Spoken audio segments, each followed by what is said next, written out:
Does your personality influence how mindfulness impacts your life?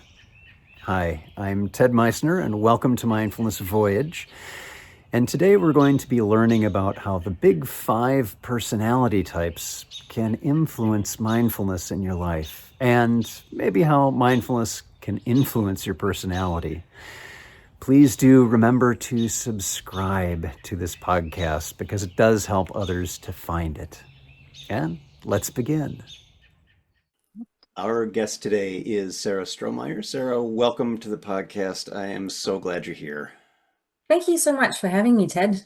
Really excited for our conversation. Yeah, me too. And for those who are watching or listening to this, we just enjoyed about half an hour of conversation Yeah. pre-podcast, which is one of the wonderful things about talking with people who care about this work, are interested in it, and passionate about it. So, Sarah, again, thank you so much for being here. And maybe you can just say a little bit about who you are and what you do for people who might not be familiar with you yet. Yeah. So I'm Sarah. I'm a psychology lecturer at in Australia. I work at Victoria University and I'm affiliated with Monash University as well. So I lecture in psychology, undergrad and master's accredited programs, but then I also do research on mindfulness, most specifically on dose response of mindfulness. So what could be helpful for whom and why, and how that's different, the most helpful way of teaching mindfulness, learning mindfulness, practicing mindfulness, and things like that. And I'm a big fan of Ted's podcast as well. So I've been watching a few videos as well. So I'm really, really excited to talk to you. Thanks so much. And back at you. Really appreciate the work that you've done, and especially in our conversation beforehand. So before we dive into one of your papers that we're going to be talking about today, I want to lay a little bit of groundwork about it first, because this one has to do with the big five personality traits. Mhm. Now that ties into mindfulness. I'm wondering if you might say just a little bit about the big five personality traits, because many of us are just plain not familiar with what those are. Yeah, absolutely. So sometimes, so big five personality traits are sometimes people use acronyms such as ocean or canoe, whichever way you want to use it. Both of those work.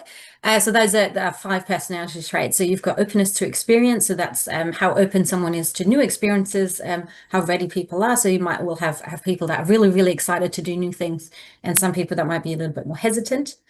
And then we've got C, which is the conscientiousness. So how conscientious someone is, how studious someone is as well. Then we've got extroversion, which is one side of a two-sided coin, the other side being introversion as well. Then we've got agreeableness, so how agreeable someone is, to whatever people might be suggesting. And then we've got neuroticism as well. So those are the big five. They've got continuums between those. So most people aren't either super, super extroverted or super introverted. Most people are somewhere in between. And it's also context dependent. Say if you're around your family or loved ones or people where you feel more comfortable versus if it's new experiences, right? So all of those five, you can be somewhere in between, that both ends of the spectrum there. It is a big spectrum. I just on the introversion extroversion side, I am painfully introverted in certain circumstances, which is odd, right, for someone who runs a podcast. So, Yeah, yeah, there are big scales, and it is unique to the individual and circumstances of that. So, thank absolutely. you for that overview and those acronyms. Now, let's talk a little bit about this paper. How did this come about? What got you interested in doing this particular research, and what is it you studied? That's a big question. So I think there might be a lengthy answer. So basically, what I've been looking into a little bit more is the dose response of mindfulness programs and practices. So what that means is because there are a lot of different programs and mindfulness practices out there. So there's longer programs such as the 8-week program, such as mindfulness-based stress reduction, mindfulness-based cognitive therapy, which have sort of 2.5 hour weekly sessions. They've got 50-minute practices, 45-minute practices, different types of practices. And then there's also other types of programs, such as, much shorter programs. They might be over 3 weeks rather than over 8 weeks. They might be delivered online or bibliotherapy, which means that people read books on them and do the practices that it says in the books. And they differ quite a lot on all of these different dose elements. So dose elements could be anything to practice length, practice frequency, the overall length of the program, the recommended amount of practice that you should be doing outside of sessions. Is it every day? Is it every other day? Things like that. Is there retreats? Is there no retreat? And so on. So there's lots and lots of different dose elements, I like to call them. And what I've been looking into a little bit more is looking into whether there is a difference in effectiveness of all of these different doses for different populations, right? So for general populations who are not don't have a clinical diagnosis of psychological distress or mental health difficulty, as well as general populations and clinical populations that might have a severe diagnosis or severe difficulty with something. This paper in particular is looking into whether there is a difference between personality traits, so how extroverted, introverted someone is, how open to experiences they are, and so on, as well as how that aligns with the dose of mindfulness practice. So in this study, there were two different practice lengths, so a 20-minute mindfulness practice and a 5-minute mindfulness practice, as well as a control group that didn't do any mindfulness practice. And we looked into whether there are different profiles based on their personality as well as their trait mindfulness. So trait mindfulness means their general mindfulness, how mindful someone is, how chilled out, if you like, someone is, right? Regardless of whether they do any mindfulness practice, right? So how generally mindful someone is. And then we looked into whether there are these combinations of profiles. So it could be someone who's really, really high in trait mindfulness, right? So he's just generally as a person is quite a mindful person, and then seeing how that overlaps with their personality traits, right? And then seeing whether this differs on the effectiveness of how what kind of practice they find most helpful, whether it's the longer practices or the shorter practices.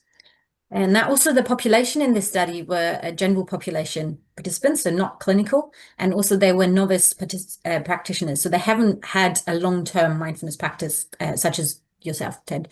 So they're much newer to mindfulness and first starting mindfulness. Because also, I think the aim with this is really making sure that when people start practicing, what is the most helpful way of starting? And it differs from person to person. So some people might find it really helpful to do longer practices. Some people might find it more helpful to start slower, maybe with 5-minute practices, and then increase over time, right? And it's quite likely that there's not a one-size-fits-all solution for that, right? So because people are different, as we know, that's the first thing I tell my students. It's the main psychology lesson. People are different, and not everything works the same for everyone. And that is the same with mindfulness and learning mindfulness. Yeah, and I like the way you said it's not one size fits all. We often use the phrase here, one size fits one. Yeah. And that's really what we're talking about here is the complexity, not just of where do you fit in the pattern, the graphic of these 5 personality traits, and oh, therefore it's always this short particular practice or this long particular practice that helps you in this way. We might have some bell curve trends on that. Yeah. And that can help us to try things out and see what is helpful. But as we were talking about earlier, sometimes it's just learning what is helpful to me, which may also be challenging. It might also be a difficulty, like exercising, lifting heavy weights makes me stronger. What do you know? I don't like doing it, but boy, it's helpful.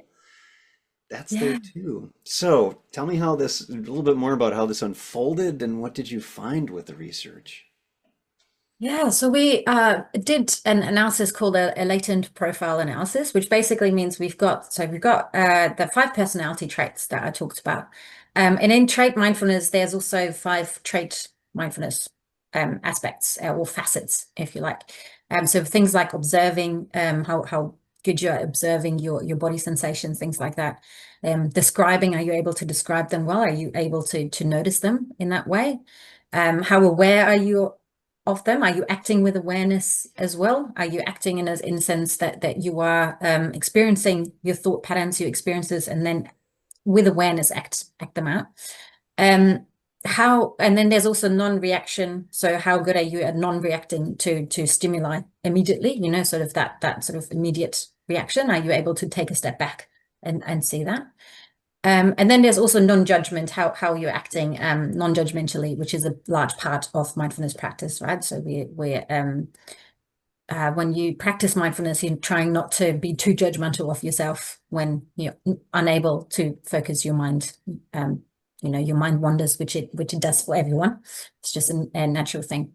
So we've got 5 trait mindfulness facets, and then we've got the 5 personality traits. And we did a latent profile analysis to see what is the overlapping, you know, classes of those. So we've did that analysis, and then we've got 3 distinct profiles based on that of the 5 and 5 overlapping.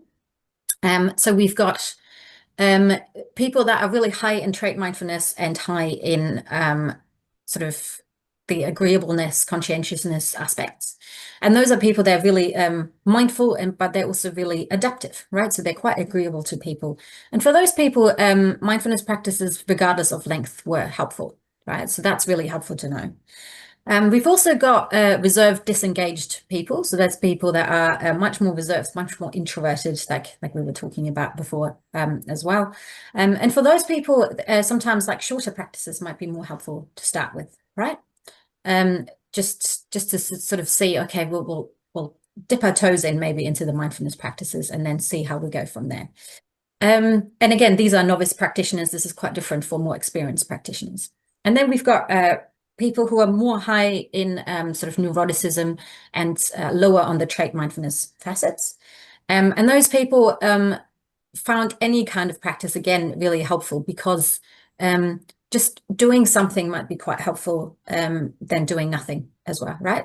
But again, this is more of a pilot study, so we need to find more longitudinal data on these sorts of things and how people are engaging in mindfulness practices and how they are improving their practices, how that develops over time, so they might start enjoying longer practices as well. So some of the things I say sometimes, because this is novice practitioners, right? So these are people that are first practicing mindfulness.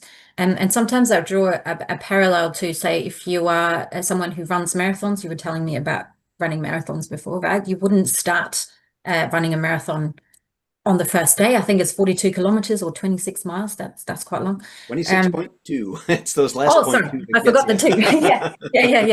Yeah. But you wouldn't start without having ever run before, right? You wouldn't run the whole thing on day 1, the first time you put on the shoes. You would sort of start with 1K, then 5K or miles, and then improve that over time. And I suspect the same is the case for mindfulness practices. So if you're really, really new to it, it might be helpful to start smaller for some people. But for other people, it might be helpful to start with longer practices again, right? Because again, people are quite different in how they approach things, such as, and that goes for mindfulness practices, running, all the other things as well. Yeah, and this is so many wonderful layers to what you're describing, and I'm so impressed by how well your mind retains things that are in, say, the FFMQ and Yeah. stuff like that. And to see how the measurement of this, and certainly helpful for research, is the instruments are no longer just can you maintain your count and not lose that. It's not just the mindfulness attention awareness scale, which is a Yeah. fine scale to start with, but that is also maturing as our understanding Yes. is maturing and getting more complexities and unearthing. Some of these learnings can make a very big difference.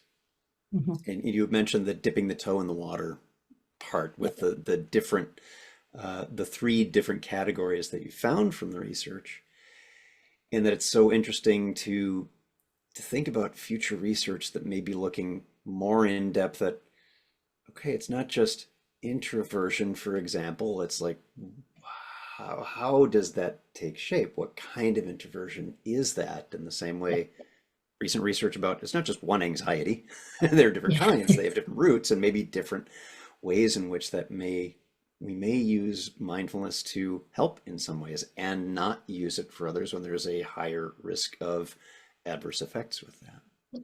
How about you? What are Absolutely. you interested in seeing more in this field? What is next? What would you like to see next? Oh, that's a good question. I think there's, as a researcher or as an academic, and I think this is probably the I don't know if it's a curse or an interest thing, because every time we finish research, we've got so many more things that it's opened up, right? It's never ending. I think, which is exciting, I think. So it's really, really interesting looking into this dose question a little bit more, because the reason I first started looking into this is because I did an 8-week mindfulness-based cognitive therapy program when I was a research associate back when I lived in the UK. And I found it really, really good. And then I did a 3-week program, which is because I was interested in mindfulness, but I found the 8-week program really difficult as a novice, right? And then I started looking more into the doses, what kind of practices are most helpful, how long you meant to practice, what frequency. And I think something else that's really interesting is not just that looking at individual differences part or what length of practice, but also what type of practice could be helpful. So we've got a variety of different mindfulness practices, like body scan practices where you pay attention to different parts of the body, or you got walking meditations where people are walking outside, feeling the wind on their face or the floor under their feet and things like that, or mindfulness of the breath meditation practices, right? And another aspect that's really interesting to look at is sort of the quality of the practice. So it's not just listening to a recording, but also, or a teacher, but also thinking about, hang on, am I doing what I'm meant to be doing as well? Am I following the practice quality properly? And I'm currently at the sort of final stages of developing a measure called the Mindfulness Meditation Practice Quality Scale. We're just writing it up for publication. Which would be really interesting. So this is with colleagues in New Zealand and different parts of Australia as well.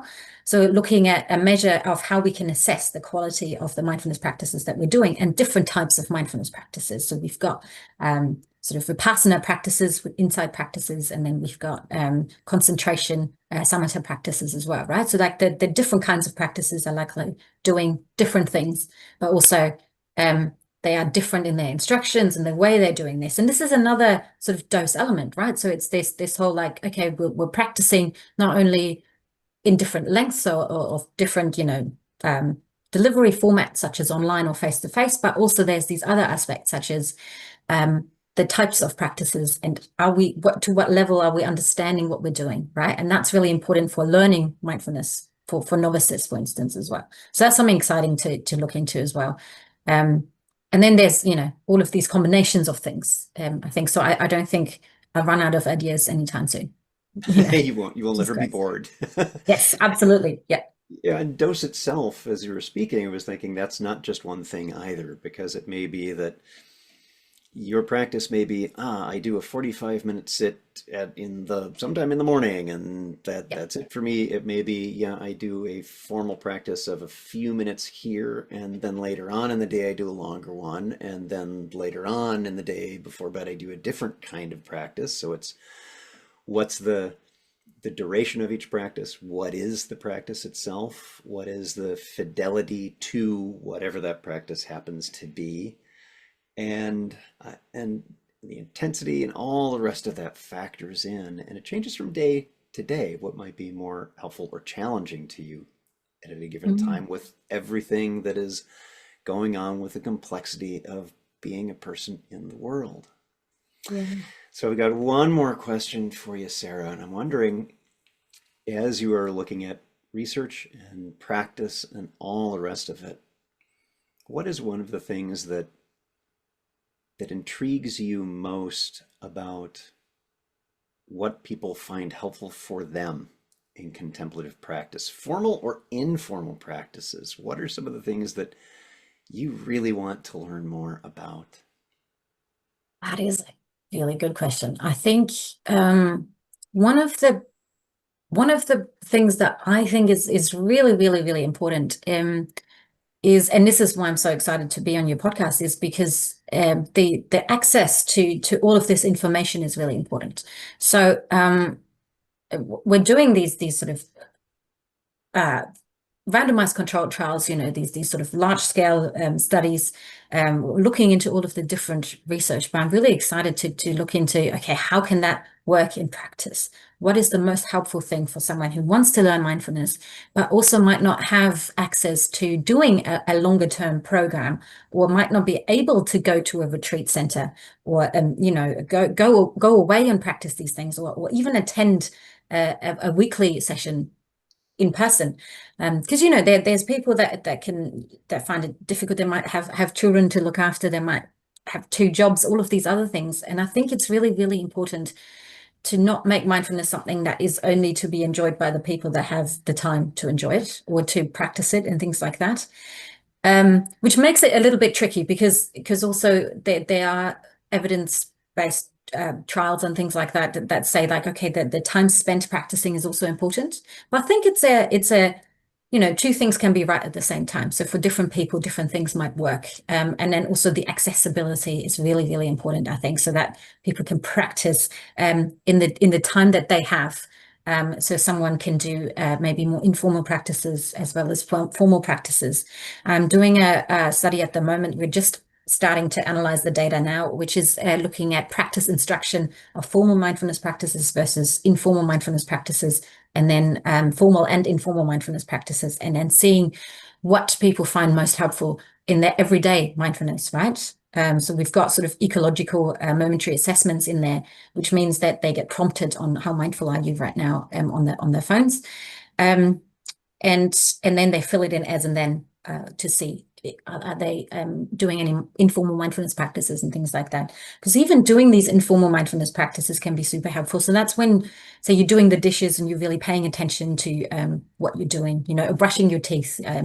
You can feel the toothbrush in your mouth, things like that. So you're really, really paying attention to the present moment, non-judgmentally, which is important as well. So it's that formal mindfulness practices are translating into your life. So you're more aware of everyday experiences, which has been found really, really helpful for things like stress. We've got a lot of stuff going on in the world at the moment, lots of demands, lots of, social media, all of these other things and work stuff. So just taking a moment to be present with what you're doing, I think can be super, super helpful for people. And I think the accessibility, I think, is something that's super helpful. And also reducing harmful effects of mindfulness practices and things like that. Yeah. Beautifully said, because there's so many factors just to accessibility. Yeah.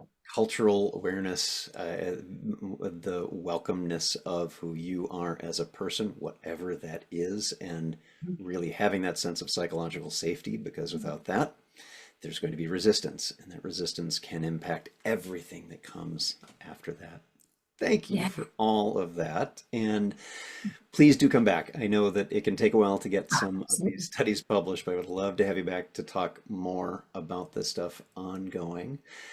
For those who I'd love to come back anytime. That would be great. So for those who are watching or listening to this, please know that the links to some of the research we've been talking about, as well as more information about Sarah, that is linked in the description. So you can go find that. And Sarah, thank you so much for being here today, and please come back soon. Yeah, thank you so much for having me. We can talk about this for several podcasts, I'm sure. But thank you so much for having me. Thanks for tuning in. Please do remember to hit that subscribe button. It makes a difference. It's really a way to support this without having to make a donation, but just to share the wonderful research that's happening within the field of mindfulness. Remember, every moment you have a choice. Make it the best you can. And I'll see you again soon on Mindfulness Voyage.